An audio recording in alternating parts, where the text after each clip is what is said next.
Hello. If you're able to, please close your eyes. Take a deep breath in and a deep breath out.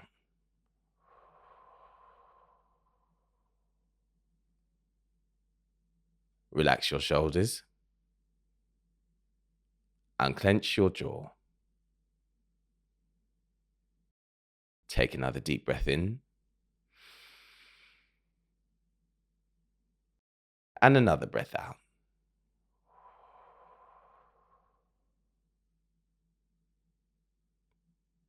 You can open your eyes now. My name is David, and welcome to Mindful Moments. How are you today? I am very well, thank you. And I am, strangely for me, quite enjoying the winter. I feel like mentally, I was very prepared this year for the clocks changing. When the clocks change in the UK, usually it always takes me by surprise. But this year, I actually knew when it was happening, so I was prepared. I've also been taking my vitamins, eating well, trying to get the daylight when I can, get outside in the daylight when I can to regulate my circadian rhythms. So yeah, I feel good. I feel like I'm getting good sleep and doing well, feeling good. The one thing that is, I was going to say holding me back, but I don't want to say that. I would say the one thing I'm struggling with at the moment is, as you know, I had a shoulder operation earlier this year. And part of my recovery is an 8 to 12 month recovery. And part of my recovery is physio exercises every year. I see a physiotherapist in person. Before it was once every month, but now I'm not seeing one for a couple of months because I'm making really good progress, which is nice. But that involves as well, between my sessions, I have exercises I'm supposed to do as frequently as I can, every day if possible. But they say aim for 4 to 5 times a week. I have been doing, since my sling came off, I had my arm in a sling. Since my sling came off, I had been doing my exercises every day. As the weather got colder, my shoulder started to hurt a little bit more. I was still doing my exercises every day. And last week was the first week where I didn't manage to hit the minimum 5 times a week of doing my shoulder exercises every day. And I'm really feeling the difference. My shoulder is hurting a lot. And my shoulder hurting a lot makes it more difficult to then do the exercises again, to mentally get myself up to do the exercises. I am pushing through that, but it's taking everything I have to push through that. And I found myself saying to myself this week, this is so annoying, but I have no choice. And a thought that I had a lot when I was a teenager and I was struggling with life came back to me again. I said to myself, this is really annoying, but I don't have a choice. But ultimately, I do have a choice. And that's what I want to talk about today. I want to talk about the difference between having no choice and having poor options. Often in life, when I have to do something difficult, I will look at it and feel exasperated and feel helpless because I'll feel like I don't have a choice. Really, I always have a choice. It's just sometimes I don't know my options. And not liking my options means that I don't like the situation I'm in, not that I don't have a choice. No matter how hopeless a situation seems, no matter how difficult a situation is, no matter how objectively difficult a situation is, because don't get me wrong, sometimes our situations are objectively very hard and we don't have good options. But we always have some level of choice in the things that we do. Thinking that way is one of the things that really helps me feel like I have accountability in my life, but also always keeps me feeling hopeful. Because as long as I have a choice, I can choose the right things for myself, give myself better options, and change my ultimate situation. That's what I want to talk about today. I want to talk about feeling like we have no options, but always having some level of choice. So if I return to the example of my shoulder, for example, I will say, I don't have a choice but to do these exercises. Really, I do have a choice. It's just that my options aren't very good. My options are, actually, let me rephrase that, because my options are good. I have a good option to pick. My options don't feel very easy because my options are go through the temporary but long-term discomfort of for a few months, I have to do these exercises every single day. Otherwise, I don't regain full mobility in my shoulder. Or I don't do my exercises every day. I escape the temporary discomfort, but ultimately never regain full mobility in my shoulder and continue to feel pain that I don't want to feel. Both of those things are difficult because each one of them involves some level of difficulty, some level of pain, and having to push myself through something that isn't easy to go through. But you see how now that I've laid those two things out in options, really the path I need to take is quite clear.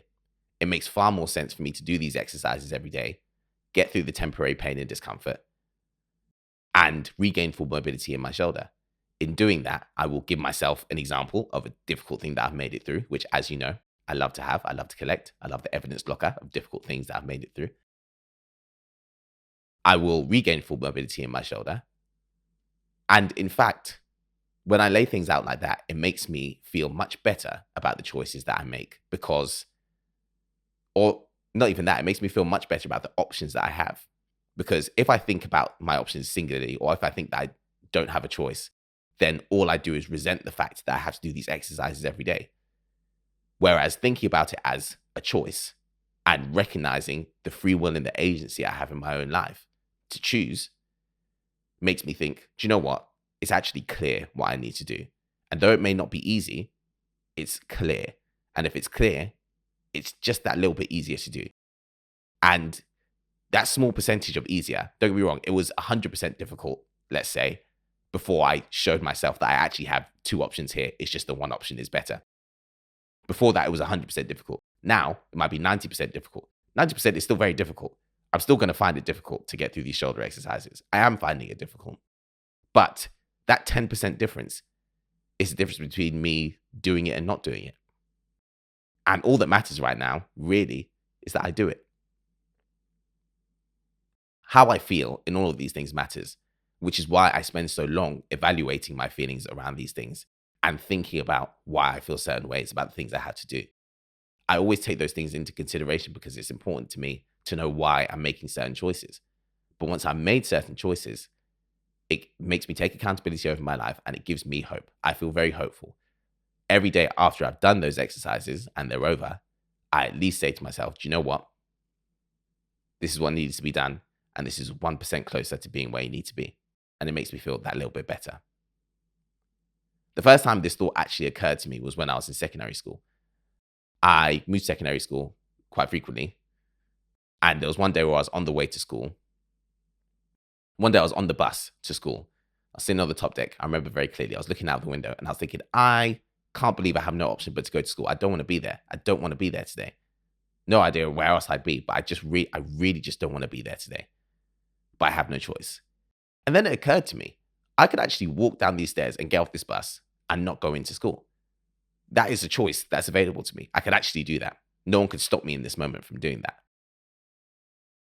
The consequences of that choice will be that the school will call my mum.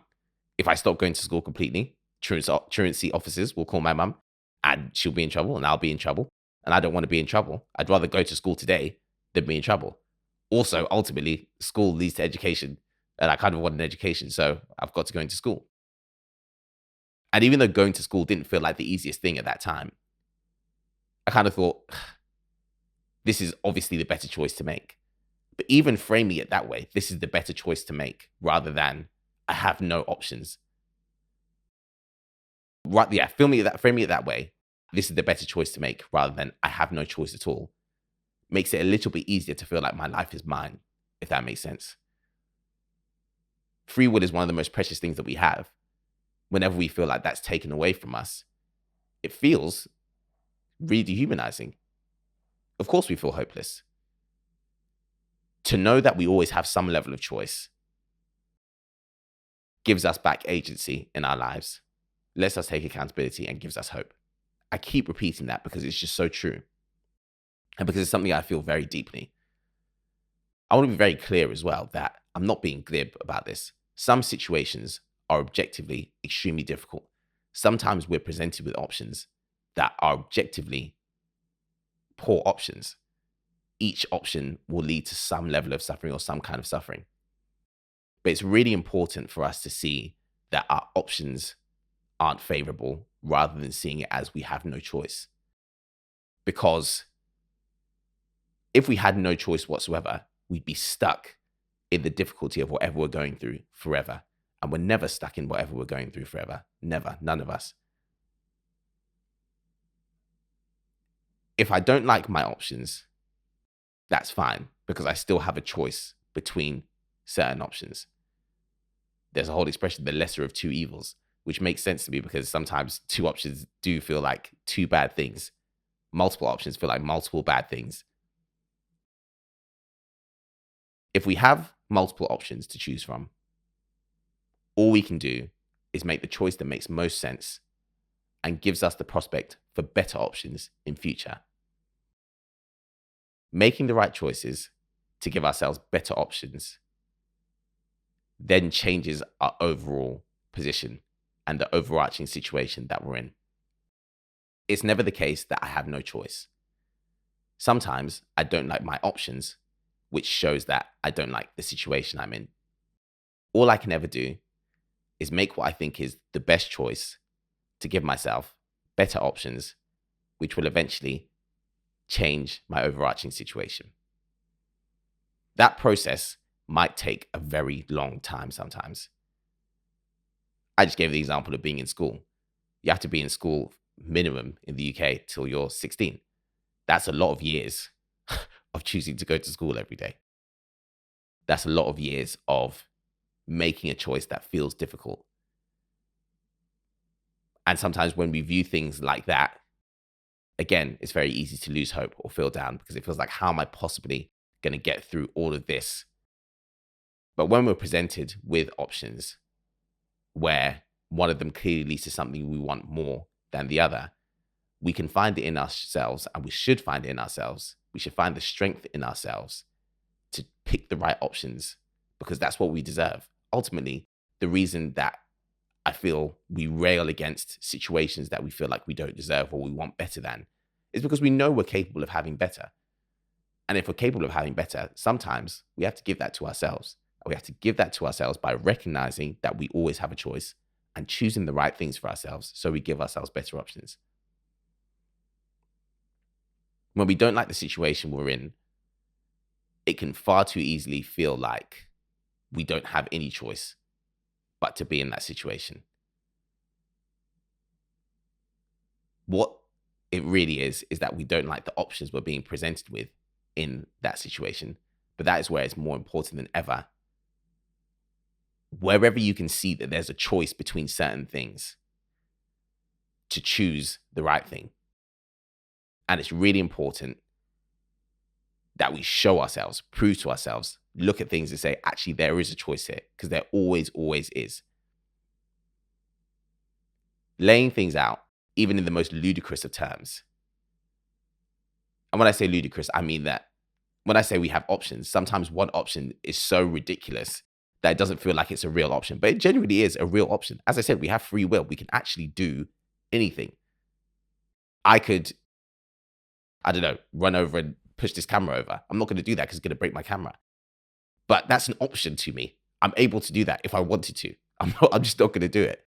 In every situation we're in, there are multiple options of things that we could do. It's just that sometimes things don't make sense. And even then, sometimes that's something we should draw strength from. If there's a situation where it feels like we have no choice, but it's just that one choice is so ludicrous, I have to do the other thing. Even that, there's something to draw strength from, because do you know what? At least it's clear what I need to do here. It's really hard sometimes. Have you ever had to pick? Of course you have. We've all had to pick between things sometimes. And it's like, oh, it's really difficult to choose because every option feels the same as the other. Sometimes there's only one clear option or rather one clear choice to make to us based on what we want. And when that's the situation, do you know what? Fine. This is the only clear choice with these options I'm being given. So let me commit to this choice and do it properly. We have agency, we have control, we have free will, we have hope. We always have hope. There's always hope that we can make the right choice, give ourselves better options, and change our situation. We can always do that. So ultimately, right now, I need to apply that logic to my shoulder exercises. I have a choice over what I do. When I go to bed every day, I want to be able to say to myself, you did your exercises today. Well done. That's a step closer to regaining full mobility in your shoulder. You got this. Whatever you're struggling with at the moment now, look at the options you have. Look at everything you could be doing and look at what you're choosing to be doing. If you're choosing the thing that will give yourself the better options in future and that will change your situation, that is something to be so proud of. You should be so proud of yourself for choosing better and for recognizing your free will and your agency and giving yourself hope. Don't let the hope go away. Hold on to that, lean into it, and give yourself better, because you will. Ultimately, us making the right choices will lead to us having better options and better situations. It's what we deserve. It's what I want for you. It's what I want for me. It's what I want for all of us. Thank you so much for being here. Thank you for listening. Whatever you're doing this week, I hope you have a wonderful one.